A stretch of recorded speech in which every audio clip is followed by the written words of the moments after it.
Hello and welcome to Testimonies Without Boundaries, Israel on October 7th, featuring Alon Penzel. This program is presented in partnership with the Rededication Project and the CUNY Alliance for Inclusion, also known as CAFI. Thank you everyone for being here, those who are joining us today, and those viewing this recording. We are grateful to see so many new and familiar faces.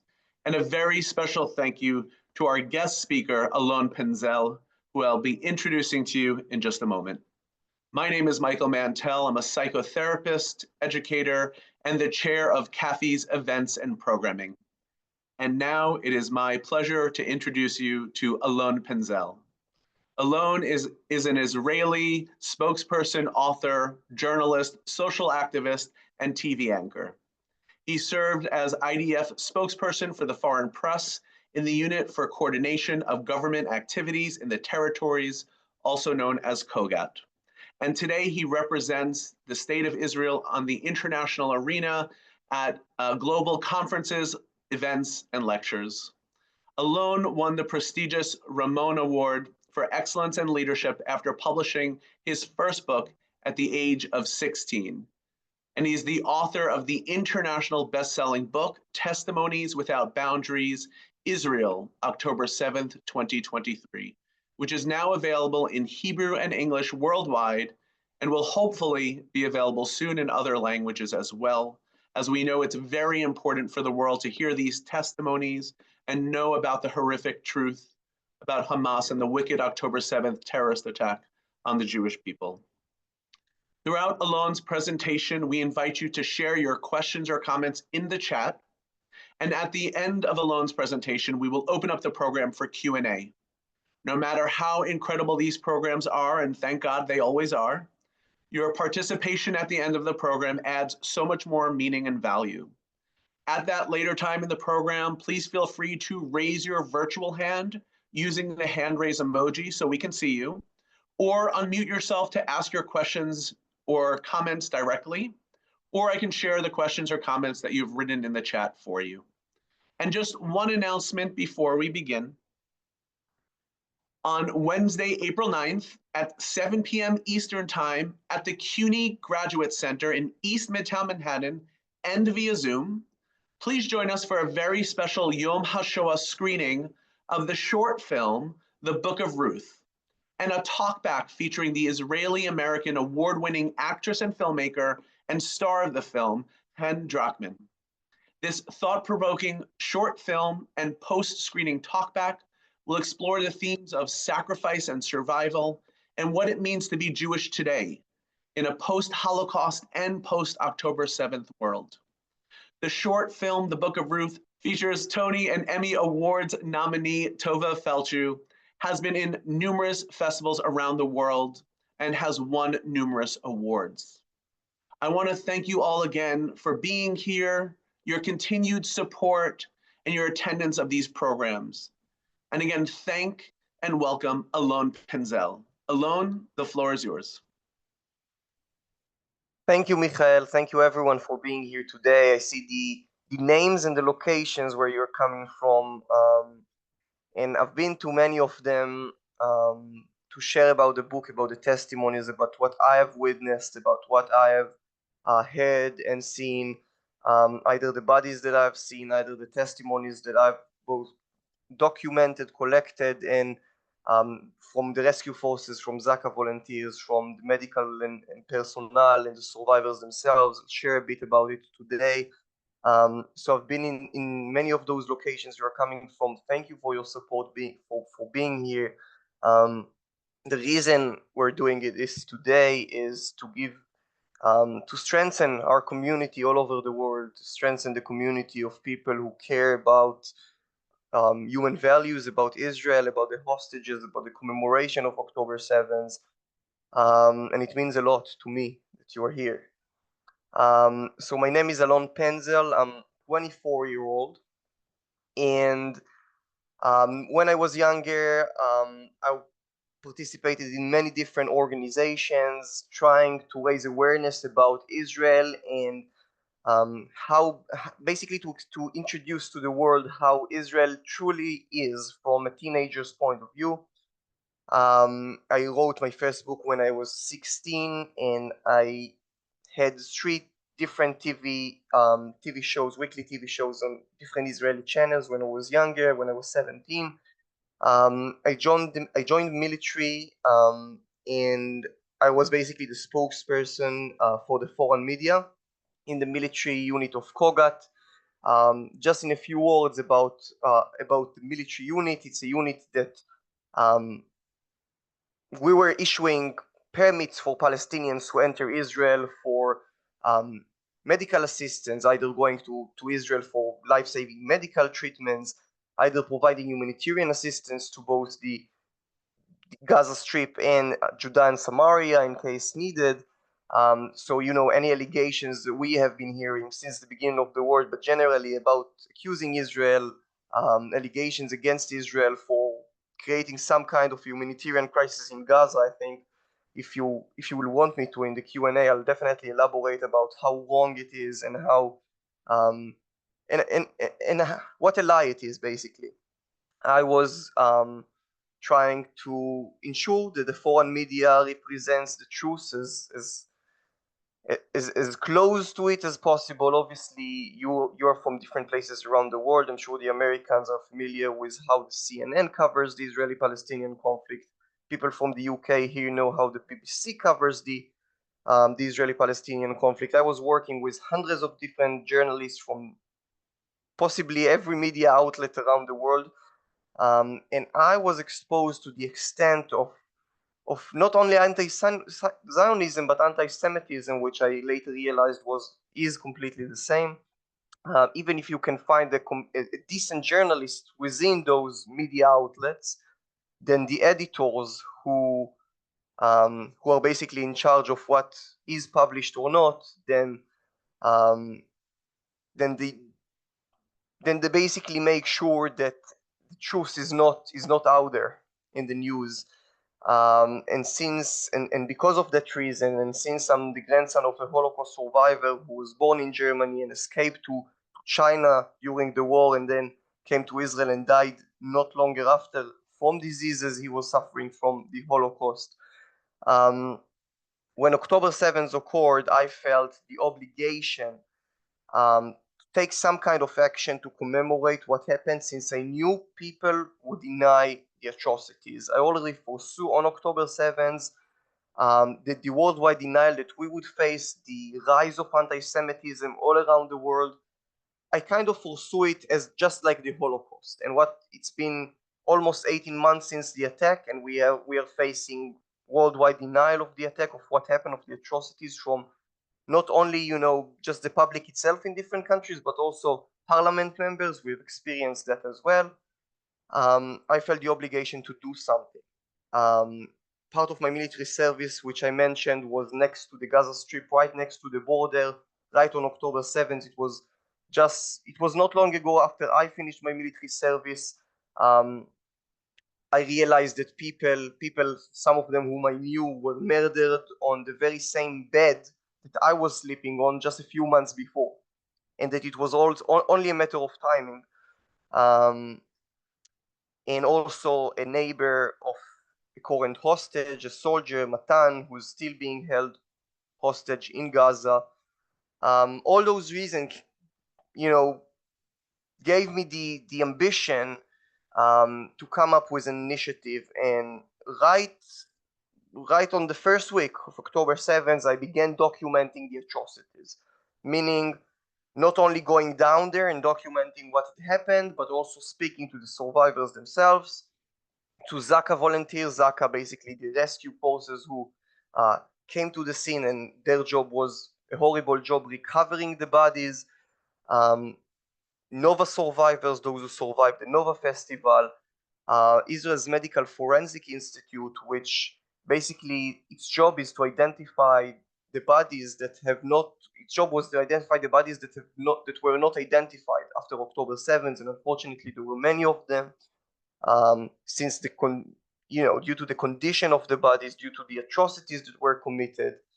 And throughout those interviews, throughout the documentation of what had happened, I'm realizing that I'm coming up with testimonies and first-hand accounts that weren't revealed, that people in the international community don't know about. I'm continuing to collect those testimonies. It's already a month after October 7th, and I understand that I'm holding testimonies in my hand that are not publicly released to the world. And I can tell you now, almost 18 months after the attack, some of those testimonies that are in my book, Testimonies Without Boundaries, do not appear anywhere else, although have been completely verified, and I'm more than willing to speak about the verification process of the book, which has gone, so many different procedures to verify every specific detail of the testimonies. But just to give you an idea of how the process was, when I was speaking to Zaka volunteers, for instance, I was exposed to cruelty that perhaps all of us here, we are all aware of the extent of cruelty of October 7th, but hearing about, and here I'm sorry, I'm giving you some trigger warning, hearing about a volunteer who arrived in one of the scenes, in one of the kibbutzim, one of the houses, and he saw a mattress, and he pulled the mattress, he wanted to see who's there. They basically saw a woman lying on that mattress. And they tried to pull her off. They tried to extract her. She was obviously dead. They tried to extract her from the mattress. They couldn't. They didn't understand why they couldn't extract her from the mattress. They pulled it over. They lifted it. They tried to understand why. They thought it was They didn't realize what it was. And they pulled it. They lifted it, and they realized that there was another man on the other side of the mattress. Both of them were tied up to the mattress from both sides of it, using metal wires that the terrorists inserted through their stomachs into their bodies. This is how they tied them up together from both sides of the mattress. Both, by the way, were completely naked.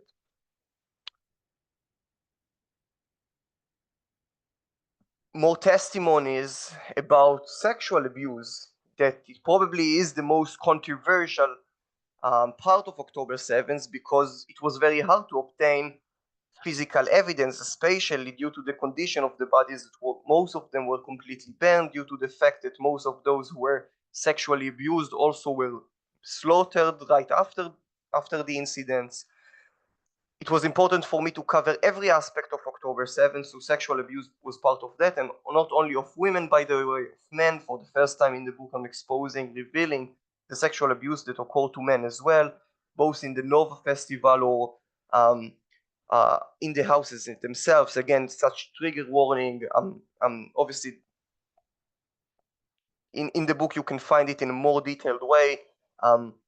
But another house that the volunteers, Zaka volunteers, went into and found, it was a four family member house. The mother and the two kids were found in one room. They were tied up and shot, and the father wasn't in that room. The volunteers were obviously looking for the father. They didn't understand where he was. They found him in another room. They found him in a safe room. He was also tied up. He was naked, and there was a metal object that was inserted into his groin. So during the collection of the testimonies, it was crucial to me to cover every aspect of October 7th, from the party to the kibbutzim, from children to elderly to sexual abuse to torture to the deadly roads. And so I continued to document the atrocities through the Israel's forensic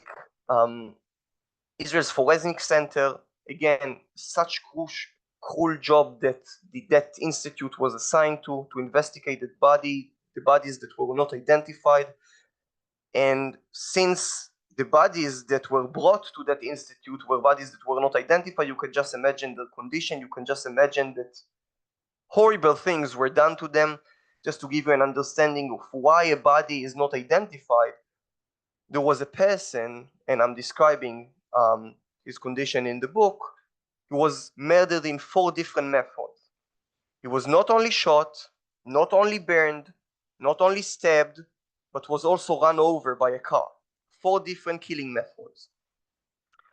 And during the second chapter of the book, I actually go through everybody from the Israel's Medical Forensic Institute that at the time wasn't even identified and explain and describe its condition. I can tell you, just share in a minute about my mental process, seeing those bodies.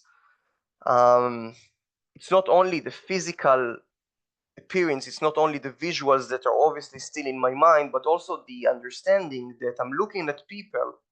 It's not a story, it's real, and it happened not long ago, and it happened in my country, very close to me.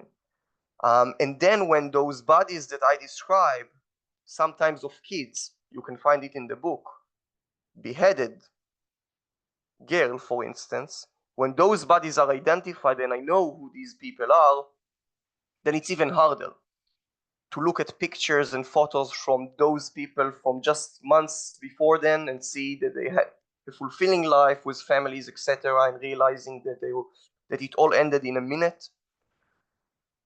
The third step was speaking to Nova survivors who at that point it was very different. They're not trained to talk to you. They're not trained to share the horrors they had just experienced. I had to convince them to work very hard on getting the details. Also with the Zaka volunteers, by the way, the first challenge was getting them to even speak with me because they were practically very busy after October 7th. But the more challenging part was when I was sitting with them and collecting the testimonies. I had to ask them very insensitive questions. Sometimes, I admit, go into the bottom of what happened, to ask them difficult questions in order to obtain the very specific, elaborate details of what had happened, so I can provide a document that would remain with us for generations to come. And doing that with people just in my age who had just seen the wars, asking them those questions was challenging. They were brave enough to share with me unbearable, unbelievable, unimaginable testimonies about their friends and family members who they had lost. And they had lost them in the most brutal ways, and some of them had seen it in front of their eyes. Some of them were physically injured as well. I had collected all those testimonies and I wrote the book in Hebrew. I was very excited to get it out. I received Israel's state president's statement, the statement of Israel's state president. For the book, I made a clear, thorough, very careful verification process for all of the testimonies, most of them, again, exclusive ones. I shared with you perhaps 2 of them. There are over 50 in the book. I can guarantee that perhaps at least some of them you haven't heard of yet. And I was very excited. I was translating the book to English, and I was very excited to upload it to Amazon in order for the international community to be exposed to it. And Amazon decided to blacklist the book, stating violation of their guidelines. Obviously, after press coverage, we didn't give up, and Sweet Revenge is that it has become a bestseller, both a #1 bestseller in several categories, both in the US and the UK. You know, Sweet Revenge on Amazon that was trying to blacklist the book, but now we're giving it a fight. I always say, purchase the book, spread it over, ensure that Amazon doesn't take it off again, ensure that we show Amazon we're not giving up, we're speaking up, even if you're trying to silence us. More incidents. I was going out abroad, was trying to make sure that people are exposed to the atrocities. I was in the United States in over 10 states for over 3 months, then was going to the UK to give a speech in the Parliament, in the UK Parliament, in the House of Lords. So I've been out of the country for long. I was trying to make sure people are exposed to the testimonies. I feel that I have the obligation, someone who's exposed to it, to make sure people know what happened, that I share the story. And there have been challenges throughout the way. in the United States as well, many different incidents of anti-Semitism when I was in the UK trying to come back to Israel after giving a speech in the House of Lords invited by the parliament itself, by parliament members themselves. I was detained at the UK airport for illegal Israeli occupation as they recognized me as the author of the book, etc.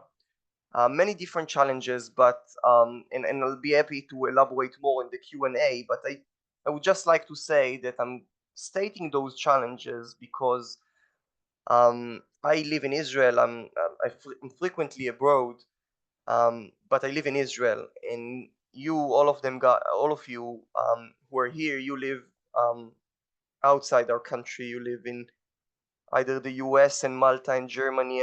I've seen here in the UK. And you are a power. You are a power to spread the word. I need your help. We need your help. The families of the hostages need your help to speak up. And I'm saying that because I feel that I was abroad for a long period. And I had both the Jewish community and also the non-Jewish community who was supportive of Israel, saying, we want to support our country, we want to support the release of the hostages, we want to advocate for the commemoration of October 7th, but we are afraid.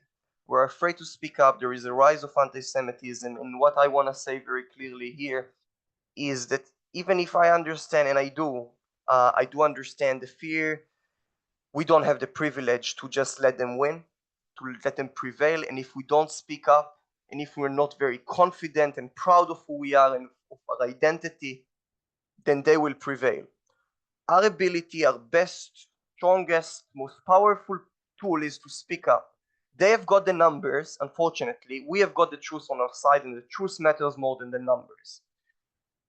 The tool that I'm giving you today, that's the talk, but also the book and the testimonies in it, and I'm sure there are there are so many more initiatives. Use them in order to speak up. Don't be afraid. Don't let them frighten us. We have the truth on our side, and there are so many people, including the families of the hostages, including the hostages themselves, including the families of the victims, who are looking forward to us to make sure that the international community understands what Hamas is, who Israel is, what we're trying to achieve, that we're basically fighting for them. We've been saying for years, we were saying for years, the West is next. Now we understand the West is now. Let's keep making sure the West knows we're fighting its war. I think we can go to Q&A, and I'd love to answer more questions about the book, the testimonies, everything that followed. And by the way, I will just state, Michael, you stated that the book should be translated to more languages. Luckily, it has been translated so far to Spanish, French, Portuguese, Chinese as well. Soon to be out in German and Italian as well. And I'm just encouraging you all to spread the word. I truly believe from the bottom of my heart that this book should be found in every house around the world, regardless of our religion, of our nationality, of what we support. These testimonies are meant for everyone who defines himself a human being, a rational human being who supports humanity. Any human being, regardless of their religion or nationality or political perspectives, have to make sure these testimonies are out there and will stay for us for generations to come. We have the obligation for that. That's why I'm here. That's why I've been, honestly, I'll be very frequent, honest, and straightforward with you. Have sacrificed my mental health for the last 18 months, being exposed to everything that I have. My personal life has changed for good.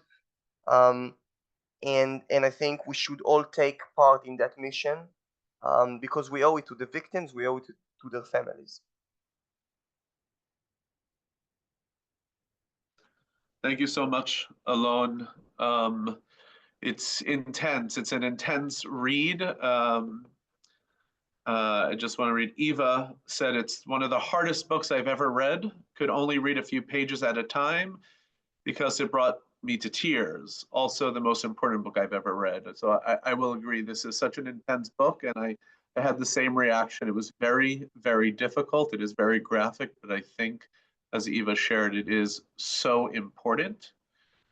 You talked a little bit about how this has impacted you. I just want to ask, and then we're going to go to the Q&A because we have a lot of people who are have their hand raised and questions in the chat. But you started this pretty much right away, shortly after October 7th. You were in Israel. You're an Israeli. How were you able to manage that literally at the time, and going through it even till today? On October 7th, I woke up in the morning. I was just back, honestly, I was just back from Nepal. I was planning to start my second year at the university. I was studying political science at the University of Haifa.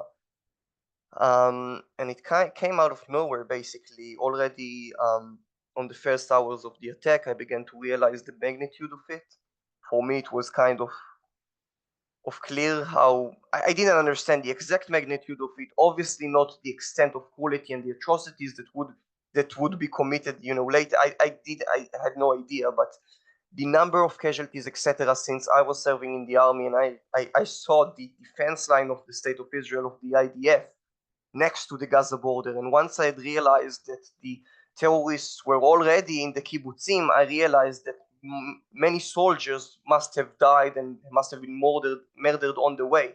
Otherwise, the terrorists would have never gotten to the kibbutzim and to the party and to the deadly roads. They would have never gotten there without murdering hundreds of people. So for me, it was kind of obvious the magnitude of it. Already on the first hours of October 7th, I was saying this day will stay with us forever. There is no question here. And I remember the first day I was already making videos. I was going to a professional place, just making videos, had an place where I can record myself, sharing what's going on in the south. I live in the north. Our war started on October 8th. It's been going on up until now. I can tell you that we have had many alarms. I've had my grandmother's house damaged from a rocket. She doesn't even have a safe room. She was hiding in the closet. But on October 7th, since I had the privilege to not be in the south, I was trying to make sure to document whatever information I was possessing at the time to record it and make sure the international community sees it. But I just remember myself on October 7th, literally putting my hands on my head, saying, something needs to be done. I'm not going to wait for someone to take action. I'm going to reach out to all those institutions, people, survivors who were there. And I remember at the time, the first or the second week after October 7th, me trying to get to those people, trying to collect testimonies. It was very challenging to the entire world wanted to get information about what had happened. But again, the more challenging part, and I'm stating it again, is sitting with either the survivors or the volunteers and insisting on them to tell me exactly what had happened. When someone shares with you the horrors he had just seen, he tells you, we saw bodies, it was horrible. This is where it ends. But I'm saying, I'm telling them very straightforward, I'm going to create an uncensored, unfiltered document, the most unfiltered document. I'm not going to spare any detail. And I need you to share with me exactly what happened. To the extent where they tell me about children who were murdered using hammers and knives. And this is elaborated in the book as well. And to the point where I speak to another survivor who tells me about a relative of his who was executed in front of his eyes, and I have to ask him, I'm very sorry, but could you tell me exactly how that execution went? I mean, what was happening? And to the extent where he tells me, I saw organs of him blowing up. So the challenge was obviously practical to get them to talk to me. The challenge was difficult for me to go through it mentally, and obviously for the survivors and the volunteers to share the very specific details of what had happened. Thank you, Alon. Shael, you have a question, so I'd like you to Yes. start, then I'm going to call on a few other people. Thanks. Yes. First of all, Alon, thank you. Thank you for sharing with us the entire story. I was curious about the part that like it's got blacklisted by Amazon.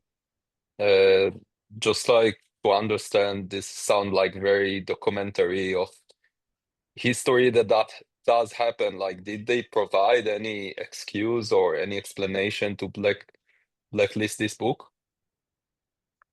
So the only explanation that we received was a violation of their guidelines. They had never mentioned which guideline was the violate.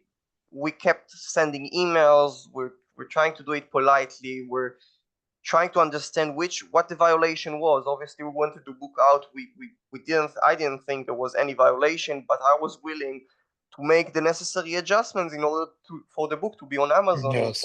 for international exposure. But they never, up until now, have never provided me with any explanation of what the violation was.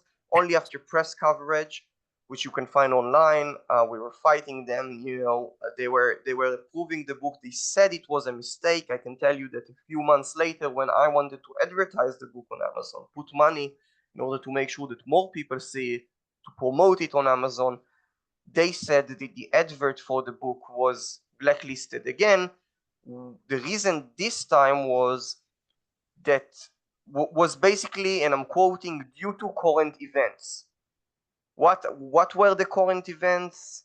I'm not sure. For me, the current events, there are still so many hostages in Gaza. But for them, due to current events, I couldn't advertise the book. I'm saying again, the sweet revenge, which we should be proceeding with, is making sure that we are speaking up and that we are raising our voice, and we're making sure that nobody is capable of silencing us, no matter what a huge, giant corporation they are. We will keep speaking up. Thank you. Thank you, Shael, for that question. Also, Alon, I happen to go on YouTube, and when I type in your name, there's a few interviews with you talking about I don't know if you call it a book banning or whatnot, but you elaborate a little bit more on that. So I encourage everyone to take a look after the program, type in Alon Penzel, and look for some of these interviews. They're really wonderful. So I appreciate you sharing your experiences there and here. Julie, I'm going to come to you next. Hi. So Alon, I'm crushed from like, wow, what you did. And I mean, it's hard for me to live with these pictures. I'm asking myself, how are you living with all these pictures? How are you living with all these testimonies? And where do you go to? Where can you speak to? Because it's unbelievable. Like I was not sure if I should attend this meeting because I didn't know if I can take it to hear all these things. So what are you doing with this? How are you coping with this? And thank you for your work. I'm really kol hakavod. Thank you so much. Appreciate that. And regarding your question, how have I been handling it? That's a tough one. People ask me how do I sleep, and at night usually it's about digesting food. I'll be honest with you. I eat, but I just um imagine what I saw. Um and also I have great nephews and niece and a great family, little nephews who are basically my entire life. And since I know so many testimonies and familiar with so many testimonies about unimaginable quality of kids, so many times when I look at them, unfortunately, I'm imagining those pictures that are currently in my mind. Just like the one I described to you about the child who was murdered, slaughtered using a hammer and a knife. I've been going to a psychologist since October 7th. At some point, she was incapable of listening to what I had to say. And on the other hand, I would say I'm absolutely not regretting it. On the contrary, I feel privileged to have been given the opportunity to do it myself. I mean, I'm taking a very important task upon myself, and I'm satisfied from the point it has reached. I mean, the foreign ministries has been distributing the book worldwide to embassies and parliaments. I've been speaking in parliaments around the world. The book was, by the way, screened. If some of you are from New York, the book was screened on a huge screen in Times Square.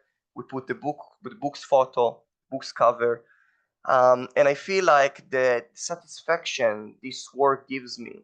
I mean, making sure that the families of the hostages understand the stories and testimonies of their loved ones are commemorated, that gives me the satisfaction that overcomes the pain and suffering that I personally have been experiencing. I meet, and I've been meeting with families of hostages. I've been meeting with hostages that came back. I've been meeting with families of victims. The gratitude and appreciation towards the work that's in the book gives me the satisfaction to feel that I've done something right and that I should proceed with my work regardless of the consequences. To be honest with you, so far I've been focusing on work, on getting testimonies out.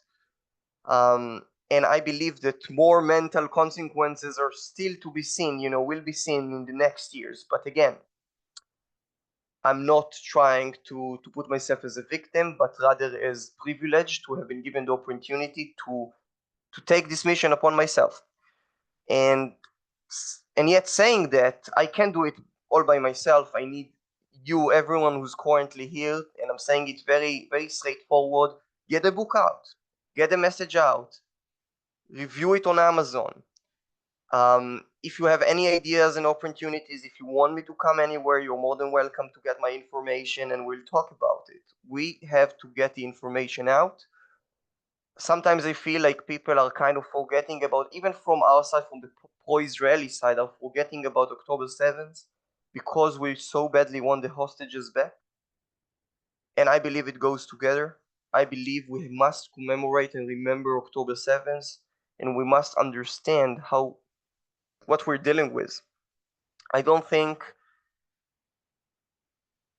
anyone around Israel realized the cruelty that the Hamas terrorists were implementing. People are asking me, was it a specific case? Was it a specific incident? Was it a specific terrorist that decided not just to kill but to torture a family? And I'm saying no, it was premeditated. They had plans.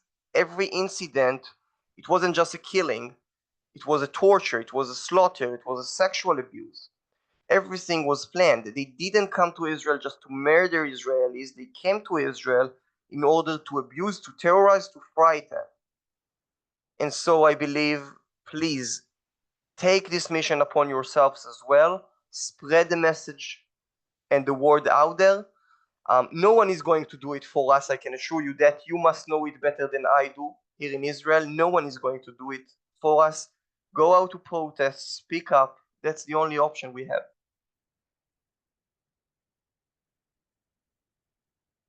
Thank you so much. Alon, it kind of reminds me of the, in many ways, this parallel of Holocaust education and continuing to hear the survivors and asking questions and sharing their testimonies. And it's very difficult and painful.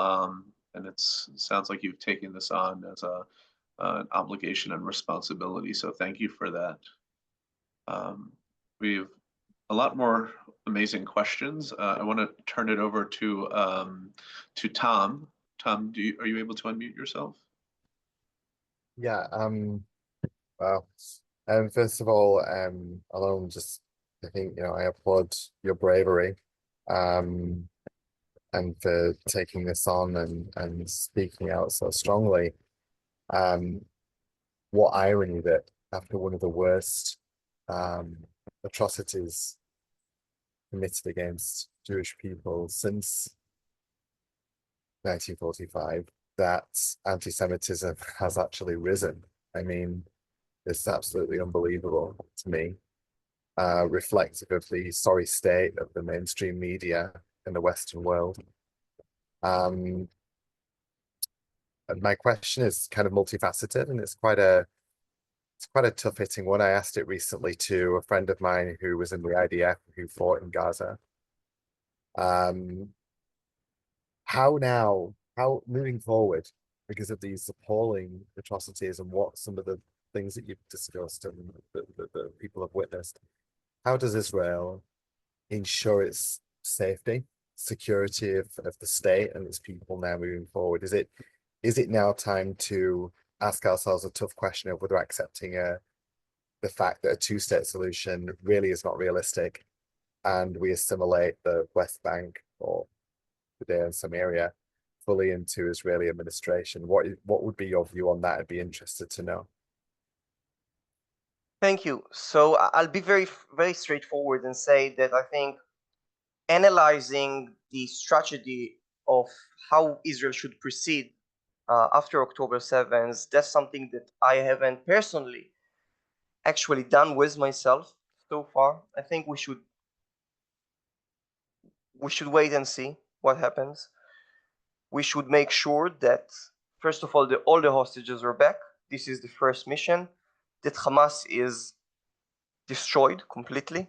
Hamas terrorists is obviously, I'm not familiar with the with how many terrorists exactly they are, and how the governmental and both military echelons of levels of Hamas can be destroyed.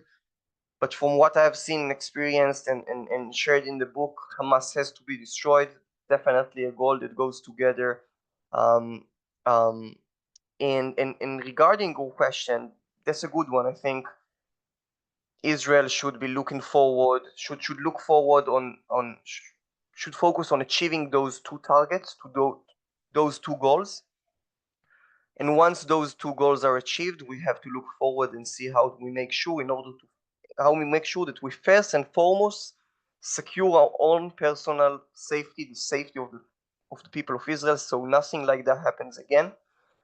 But I'll say from internal issues, it's not only in Israel, but also in the Jewish and non-Jewish community, pro-Israeli community around the world. It sounds kind of a cliche, but I believe that I'll say the word unity, but I won't say it as a cliche or as a statement. I'll say it as practically coming together when it's hard, when we disagree, and still standing strong and making sure we present a very powerful image to the world, that we are always together, both the Israeli people who live in Israel and both the Jews around the world, or the non-Jews Israeli supporters around the world, show a very strong, powerful image of strength and resilience.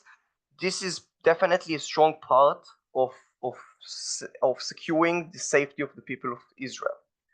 And I truly believe in it. And again, unity is not just a statement. We have to demonstrate it on the ground. Sometimes since October 7th, we have managed to demonstrate it, especially in the first weeks and months after the attack, following the attack. And I hope we'll manage to do it. We'll keep doing it. We'll keep remembering that we don't need another October 7th to be reminded of the importance of our unity. And it's not only in Israel, but also in other countries.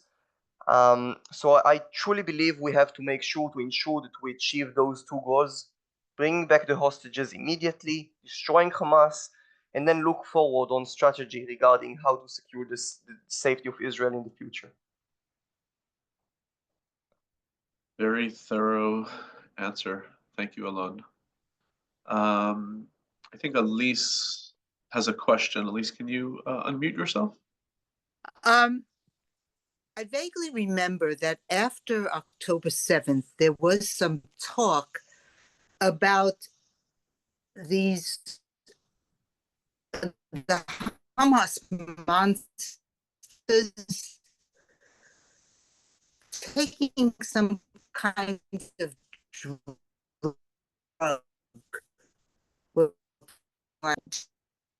So, I guess through the grapevine that Hamas does traffic in drugs, and this is a drug that's known in the Middle East. Do you know that? So you were cutting off just for a second in the middle of the call. Oh, I'm sorry. Yeah. I had just the end of it about the drugs, but if you can just rephrase it, yeah. Yeah. There was some talk after October 7th that the monsters, the Hamas monsters, were on a drug. I don't know if it was called Captan or there was a special drug. Captagon. It's called Captagon. Yes. Okay. Okay. Do you know? And that was, that's what they took in order to do all these horrific things. Do you know anything about that? So I'll tell you from I don't have the intelligence information. I will share with you what I've heard from the survivors, for instance, which indicates about the drug issues. Many of the survivors say, let's take the Nova Festival for instance. Many of the survivors say that although despite the fact that there were hundreds of partygoers, hundreds of people who the terrorists could have shot, because so many hundreds of people, thousands of people were running different ways. There were specific people next to them, some of them were those people, but next to them who the terrorists or a specific terrorist was targeting specifically. Meaning, although that this terrorist who was running after those hundreds of people could have shot anyone else, he was focusing on a specific person or two people, trying to shoot them, trying to kill them, although he had so many others to kill. And I've heard it not once but several times. Showing might indicate about some kind of drug use, which focuses you on specific on something specific. I will say though that my personal feeling is that those atrocities that were committed weren't committed only thanks to through the drugs that were perhaps through the drugs that perhaps the terrorists might have taken.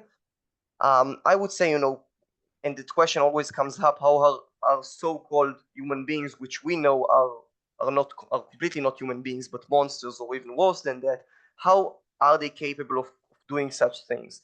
And my answer for that would probably be years of incitement and hatred towards the people of Israel and dehumanization of the people of Israel in the West Bank as well, but definitely in Judea and Samaria as well, but definitely in the Gaza Strip, even more in the Gaza Strip. And when someone is raised from age 0 to learn that the person next to him is not a person, he's a monster, then he can commit such things to him. It's completely the same in that way to the Holocaust, in the way that the Nazis were capable of doing such things. But since you already asked about the drug issues, I'll also take it to a different way. Talk about the drugs that were taken by the Israelis or by international tourists who attended the party, and say that definitely was a big issue, a big deal.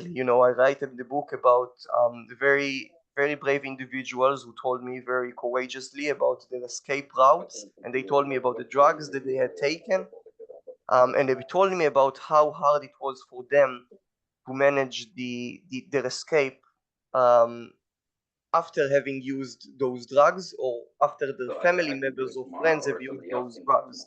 Just to give you an example, let's say there are two family relatives who come to the party, and one of them was taking MD and serious drugs. And while they were running together trying to escape the terrorists, making sure they, trying to escape whatever was happening there, the terrorists, the bomb, the explosions, the rockets, they were trying to escape. Each after every 5 minutes, one of them was taking the MD, the very powerful drug. He asked his relative to stop, hug him, show him love, and only then he would agree to continue running.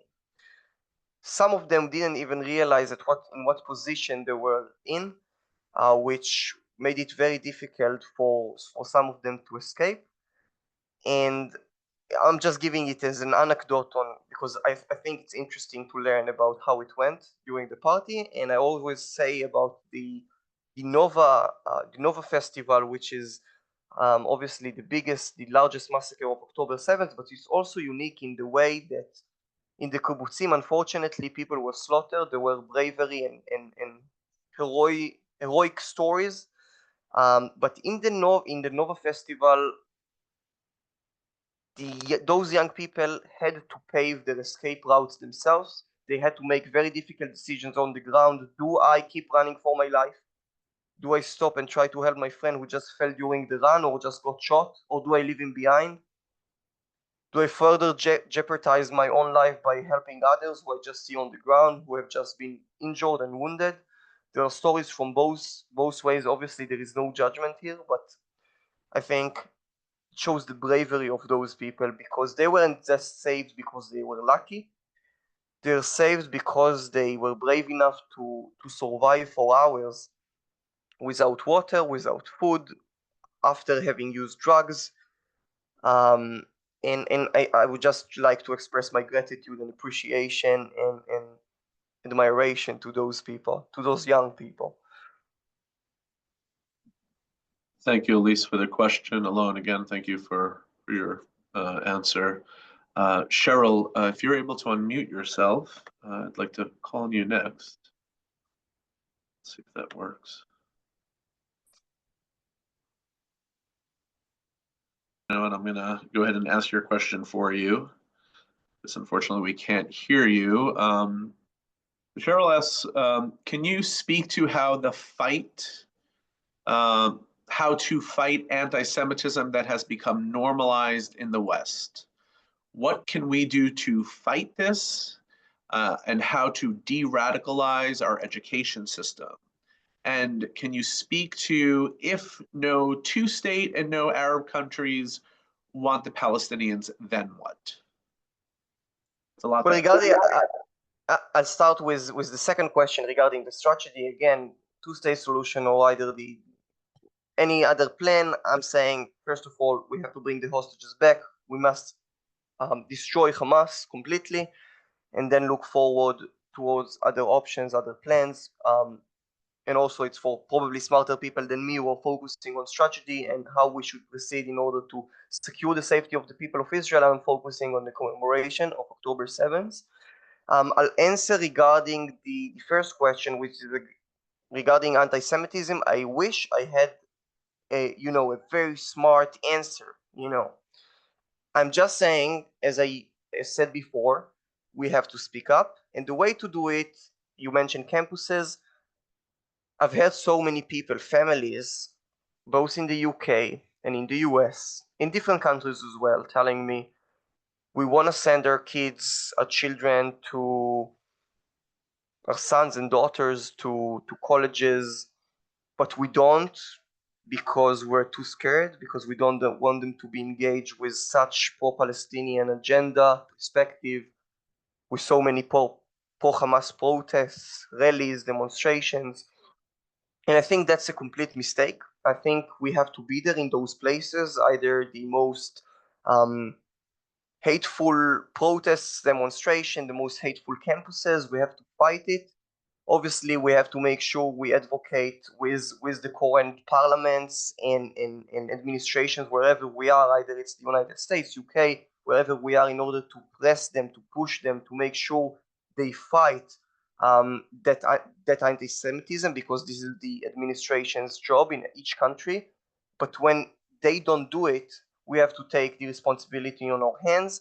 And I think, that's my personal experience from places that I've been. When you speak up, when you show strength and resilience, when you come, many people, to show the pride of our identity, the pride of Israel, how proud we are of our country, of our values, of who we are, then we fight that anti-Semitism, because they understand they are not just, they can't do whatever they want. We will speak up, we'll counter them, we'll protest back, we'll show them that we're not being silenced by anti-Semitic incidents. And it occurred to me as well, as I mentioned, I was at Luton Airport, I was trying to come back to Israel, and I had that promotion sign for my book, and that Luton guard was detaining me for illegal occupation. He said October 7 was one incident from many incidents since the occupation began. He didn't let me go. He didn't let me board. He took my passport away. Many cops were coming in order to question me at the middle of the airport.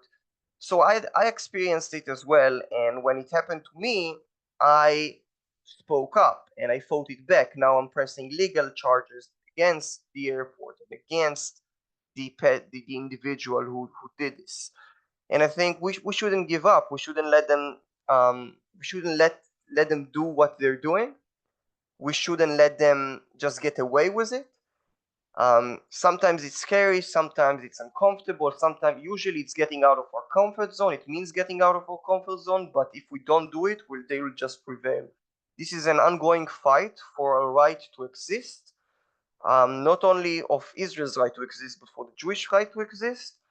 Um, and and again, if we don't fight it for ourselves, nobody is going to fight it for us. There is no just magical justice that will come upon us from the sky, and we have to fight it in order to make the justice, in order to fight the anti-Semitism. It won't happen without us taking action.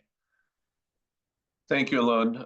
Alon, I just want to ask if you could, you talked a little bit about it before with your experience, but talking about these protests and everything, you were in New York City when we had one of the biggest protests, anti-Israel protests in Times Square, with one of our amazing allies, Shafir, who's here as well, joining us. Do you want to share a little bit about that first before, and then Shael will jump to you? Certainly, I think it's a great example. It was October 5th. It was October 5th, 2024, 2 days before the anniversary of October 7th, and there was a day of rage in the United States. I think that was the exact definition that the pro-Palestinian organizations defined it. And I was in Times Square at the time,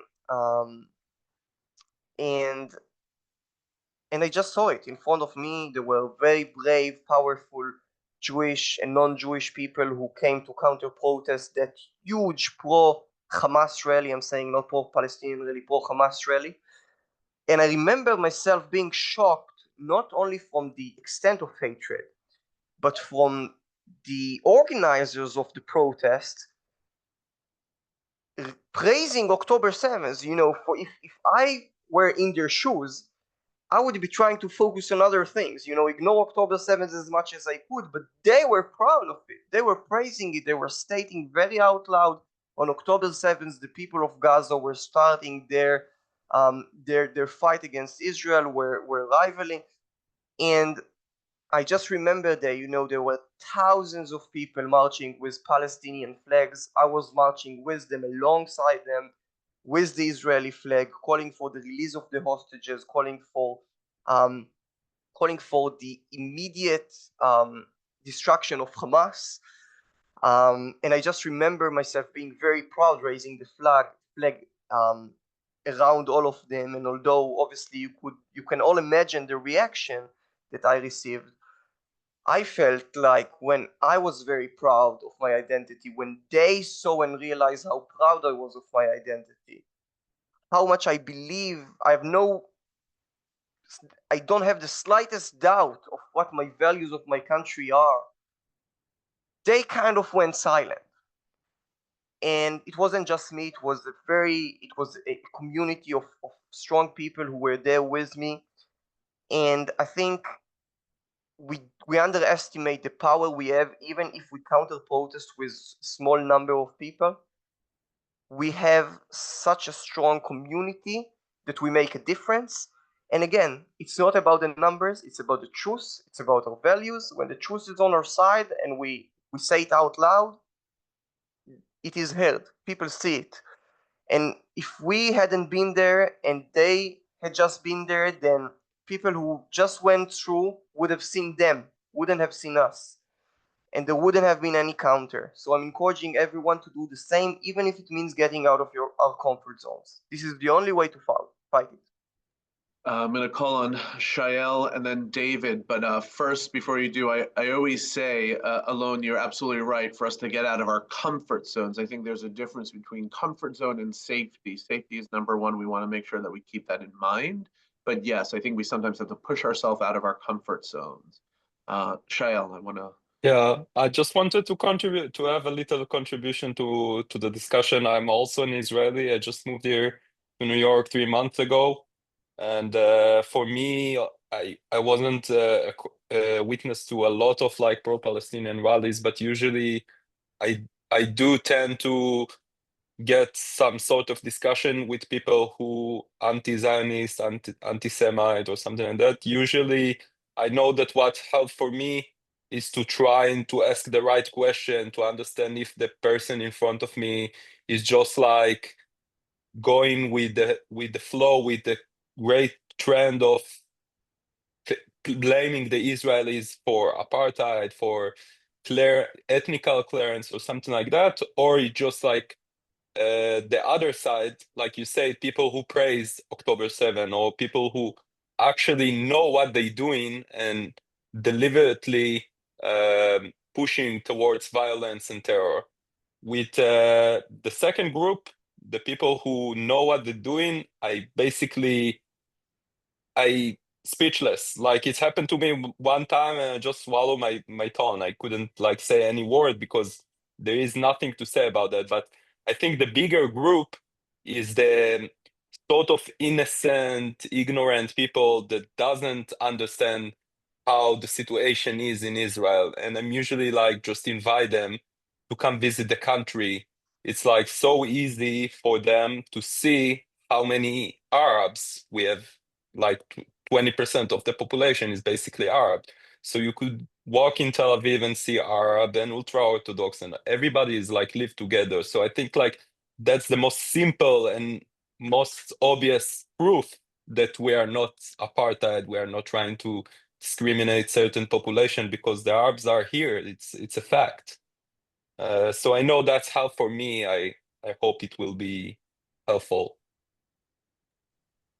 Thank you, Shael. Yeah, I think the irony is we have such proof that all of the things that they're shouting, it's a lie, and at the same time they are also saying that October 7th never happened, right? So whether they are, I don't think they're leading in good faith. But thank you for sharing that. Before David, before you speak, I just want to say that Julia mentioned the Nova exhibit, and I want to say that is an amazing contribution that has been touring around the United States and hopefully in other places as well. I think many of us also have had the opportunity to meet October 7th survivors, Nova survivors there. I think it's been a real wonderful thing for people who've actually experienced it to be able to share their testimonies with us through something such as the Nova exhibit. So I'm grateful for that. And then Eva mentioned October 8th, which used to be called October Hate, and now it's called October 8 in its release. I think it's excellent. Someone also mentioned that there were a few other ones called Frontline Warriors, Blind Spot. These are all documentaries, and I'm going to go way back about 20 years ago. Charles Jacobs wrote created a documentary, Columbia Unbecoming. And then there was also a part 2. So going back more than 20 years ago, you'll see that everything that we see today happened 2 decades ago, and even before then. It's quite scary. So David, I'm going to give a call on you to share as well. And thanks for sharing that video that you showed. But go ahead, did you want to speak as well, or was it just to highlight the video? Myself. Okay. Hello. Yeah, that was a video from that day. Alon, thanks so much for writing the book and meeting with us today. I was showing video from that protest you were talking about. I wanted to ask, today we've seen a lot of clips coming out of Gaza of the protests. This is the first time that we've seen the mass protests in Gaza against Hamas. So I just wanted to ask you for any reaction to those videos coming out of Gaza today. I hope it should have happened long ago. It should have happened long ago.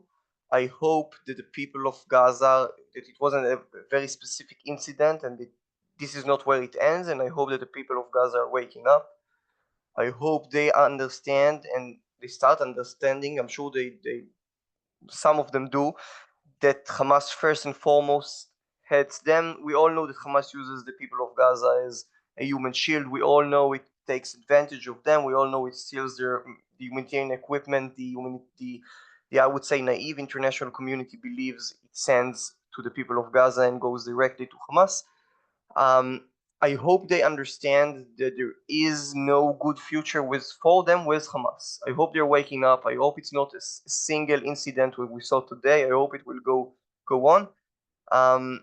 And I think they realized it long ago, and I think they are gaining. They have just feared so far, and I hope that they will stop fearing, and that they will realize that they have to take responsibility for their lives, and they know that their life won't be fulfilling and a life of prosperity when Hamas is in power, when a terrorist organization is ruling them.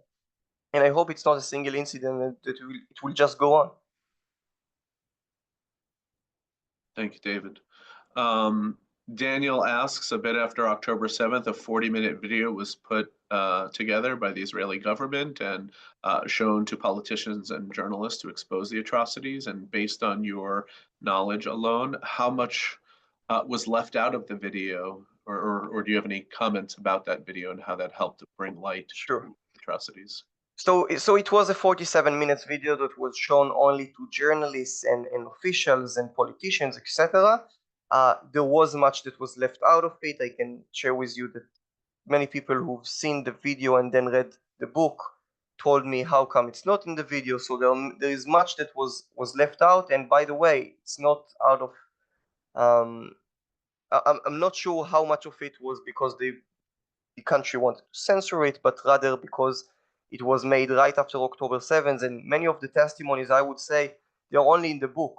They were revealed because we had those interviews and I put them in the book, but the information wasn't there. So there are many testimonies, yes, that there are in the book that do not appear in the movie, but also this movie reached a very small community, although a very important one, obviously, and I'm encouraging the release of the book to more and more people. I think more and more people should see what had happened. But definitely, it's not enough people who were exposed to the atrocities because the film wasn't released publicly. So we should use the other tools we have in order to spread the word out. Since there are so many testimonies, and I can assure you, so many people who support Israel, Jews around the world, pro-Israeli activists, who think they know about everything that had happened on October 7th, but we don't realize how much more had happened and that we don't know about. I think Testimonies Without Boundaries is a great tool to learn more about it.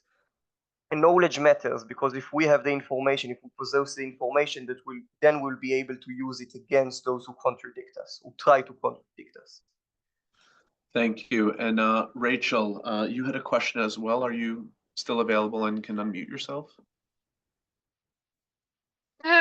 Yes, it's Andrew on Rachel's Zoom. Hi.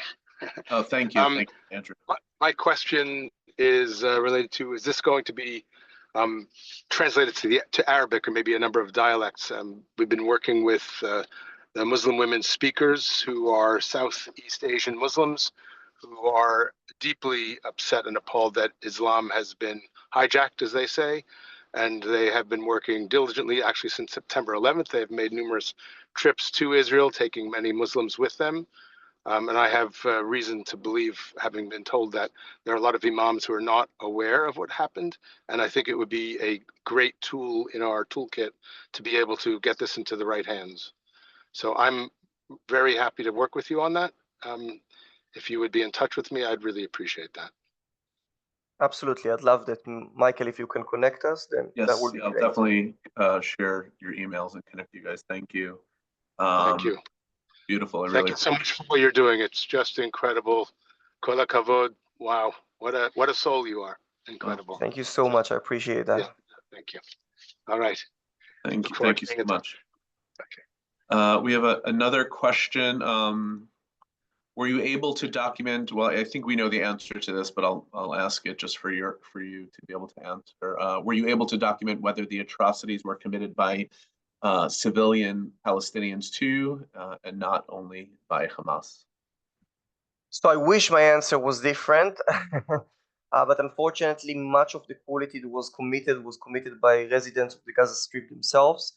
I would say that the terrorists, Hamas terrorists, official terrorists of Hamas, those who were wearing the uniform, they were coming with guns, they had the tools to kill, and then those who came afterwards in the second and third waves, those who just took advantage of the opportunity, who saw the fence open and went in. Many of the atrocities were committed by the residents themselves, who improvised on the ground and committed horrible things. It goes from sexual abuse to torture and beheading, etc. It definitely involves the residents of the Gaza Strip, who unfortunately took part of the attack. We know it, yeah. And Alon, you started talking about this, but you were an IDF spokesperson for the foreign press. Can you talk a little bit more about that experience dealing with the media, providing them with information that maybe they did or did not include, or how they responded to what you shared with them? So the work with the foreign correspondents was really tricky. I'm saying again, I was working with every possible media outlets in probably over 150 countries, and it's tricky because even if you find a decent journalist in one of those outlets, then it goes to the editors, and the editors they know very clearly that their outlets, that the outlets that pay the media agencies that pay their salaries are funded by countries, very specific countries. Most of them are Arab countries, whether it's Saudi Arabia or Qatar. And then the policy is dictated by those countries. It's very unfortunate to say, but I can just give you an example of. I don't know if you remember, there was Guardian of the Walls, Operation Guardian of the Walls in Israel, a 2 weeks military operation between Israel and the Islamic Jihad. By the way, during the time Israel, I was in the unit, I was telling you about the unit that was delivering humanitarian equipment to Gaza. Also during that military operation, we're delivering trucks carrying humanitarian equipment, and the terrorist organizations in Gaza were targeting specifically those trucks in order to prevent the people of Gaza from getting that equipment. We're still trying to get Gaza patients out of Gaza for life-saving medical treatments in Israel through the Erez crossing, which is basically a crossing for passengers from Gaza to Israel, but terrorist organizations launched rockets and mortar shells that not only targeted but also hit the Erez crossing itself. So we couldn't.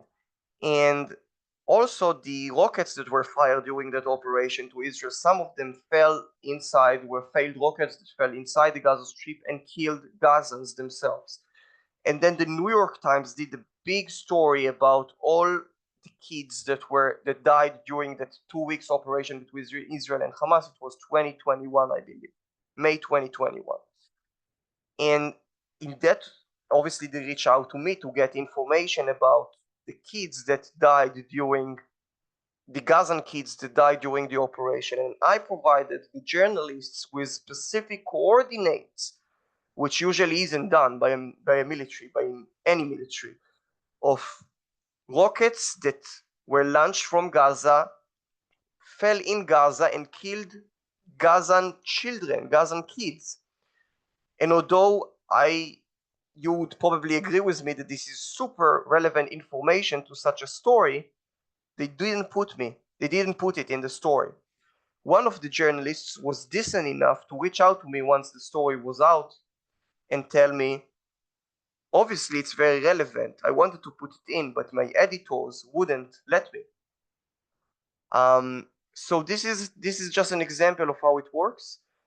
And that news coverage sheds a light, and obviously it leads to more anti-Zionism and anti-Semitism because people read the news. This is what they see. They probably don't go to those Zooms with us, Zoom style that we're having right now. They see it from the New York Times, from the BBC, from from other media agencies, and our obligation is to try and do our best to convey another message that the media is not. I think you're doing an amazing job with that, Alon. As you said, you're speaking to us, you're getting the word out to us, and I still think that this is an important audience, although we are probably not on the anti-Israel side. It's still important for us to understand what happened, so we feel more confident when we are up against people who are anti-Israel or anti-Semitic, and we're able to have, hopefully, conversations with them. So what has your experience been like just in general out there, not just the protests, and maybe not in groups like this, but have there been any that have been surprising to you, or anything that's had a lasting impression on you? Well, I've been in campuses in DC, in New York. I set up tables with books, etc. I think I experienced much of what Americans unfortunately experience on a daily basis. I was in the UK as well, so I experienced what unfortunately, most of the Brits, I believe, experience. I don't know how surprising it was, but rather giving me more ambition and understanding of how important the work is. Because, again, I'm a grandson of a Holocaust survivor.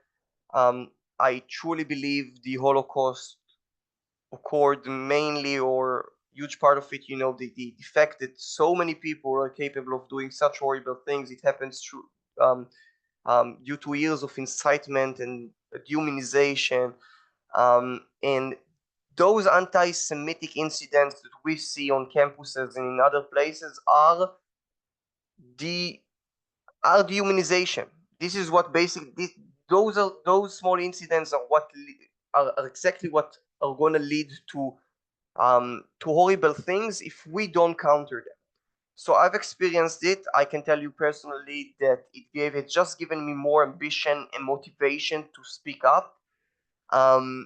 And I'm definitely going to more places. I'll be visiting Australia, and again, I'm looking forward to just having more opportunities to go out there and speak and share those testimonies that, as you mentioned, not only the non-pro-Israeli community needs to hear about, but also us here, because we need to possess that information in order to counter them, and we also need to sometimes to get, even me, obviously, to get some sort of a reminder of what we're dealing against, of what happened on October 7th, of how cruel it was. We move on of our lives because this is life, and we're strong, and we have to move forward, in different ways, but sometimes taking a moment and acknowledging what had happened, and remembering that we have to be strong for families of victims or families of hostages who are still living on October 7th. The tragedy is still going on. And I'll keep working hard in order to do whatever I can do on my behalf to share and speak up for people who unfortunately cannot speak up anymore. People who weren't only murdered, but were also abused and tortured and slaughtered in the most brutal ways. And again, I'm encouraging you to read about it, as difficult as it is. We have the obligation to do it. We have the duty to do it. If we say it's too difficult for us, what would the people who went through it say? We don't have a choice. Yeah, it's very intense. I'll just reiterate that I do encourage everyone to get the book, read it, digest it as well as you can, share it. Alon, I want to be mindful of the time. You're in Israel, so I just want to ask if you have any last parting words for us before we close the Zoom. But again, I first want to say thank you to everyone who's here, taking the time to be with us, everyone who got the book and everyone who's going to get the book and sharing it. And by the way, I was in Times Square when your book was featured on the screen above, and I had your book in my hand, and I was with my father, who's actually here also, and a woman saw, and she jumped in the photo with us, and I gave her my copy, and she was so grateful to you. I mean, it was such a beautiful moment. So thank God I was able to share it. It could have went a different way, so I was happy it was someone who supported. the cause. But with that, I just want to say thank you again, everyone, for being here. Thank you, Alon, and I just want to give you last words. Sure, I think my last words would be identical, just showing, expressing my support and on one hand, my support to you because you're outside Israel and I have been experiencing since October 7th, I believe, the rise of anti-Semitism, which isn't easy, which requires and demands us all to get out of our comfort zones, which isn't easy. And I admire you for what you're doing out there to support my country. And on the other hand, I would also like to thank you, for being here today from all different countries around the world, and say that I truly do believe that we went through I can say the worst tragedy since the Holocaust. That's obvious, but I would say a tragedy that requires us all to take a moment and reflect on who we are, since it wasn't only killing and it was more than that, and the atrocities that were committed affect all of us up until now. It's hard to comprehend that something like that happened to us in our country. It's still hard for me to comprehend, even though I've been dealing with it since October 7th. I can't really comprehend the extent of the quality of it is insane. So having said that, since I published the book, I've been, as I stated, I've been out in many different countries. I have been feeling the undeniable resilience and power and strength of our community, Jewish people, but also non-Jewish people, who stand with Israel because they understand what the values of Israel are. They understand that the truth is on our side, but they also understand, people from all around the world, that Israel's fight is their fight as well. And if the West was next, the West is now. And once the West understands that, the West will be with us because they don't have a choice. So keep speaking up, keep being proud of who we are, keep showing your resilience, your strength, your power, your pride. The truth is on our side. Let's do it together. We don't have any other choice. As I said, no one is going to do it for us. So thank you so much. Please spread the word about October 7th, about the book, about the war, about Israel, about the hostages. Amen. Thank you.